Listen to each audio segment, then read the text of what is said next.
So the Asylum is one massive album. What was it like making it? You want to start? Sure.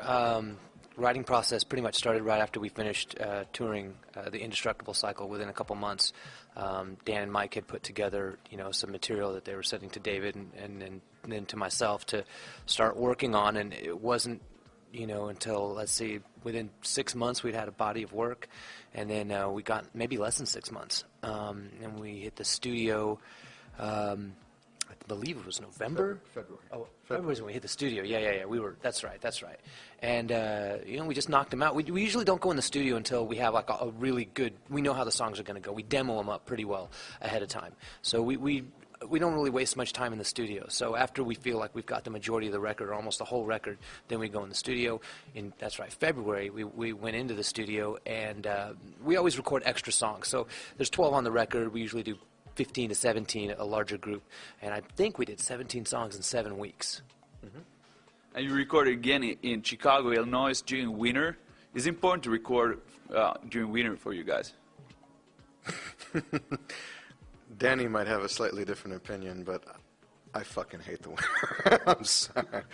There's no reason to go outside. You have no, you have nothing else to do. So you might as well stay locked in and work on your shit and, do what you have to do. You get a lot of work done if you would live in Finland because we got winter all the time. Yeah. But The Asylum is the second album that Dan produced. What's it like having Dan as a band member doing the production work or being the producer? To be honest with you, it's really no different than it ever has been. We've always been very self-sufficient. The difference is now we don't have that fifth pair of ears in the background. We have to rely on each other a lot more.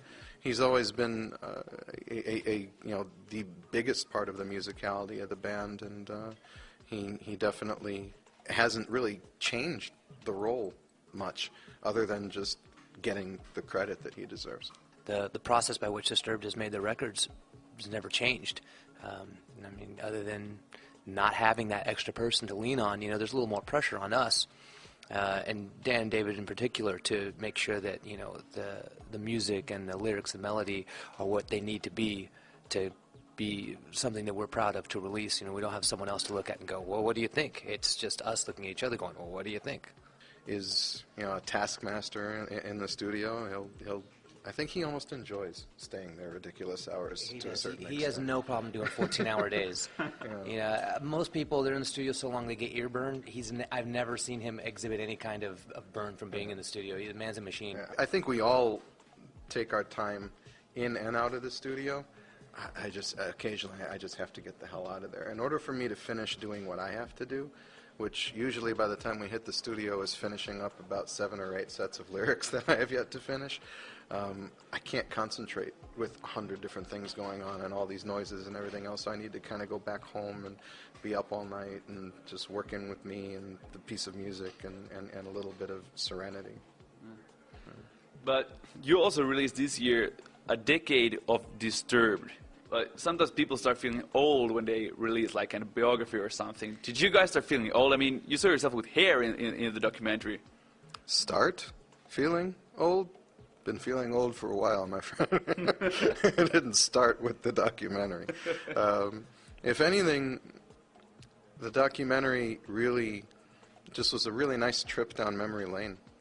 It brought back a whole bunch of experiences and had some good times and some bad times, and it was a good reflection on the past.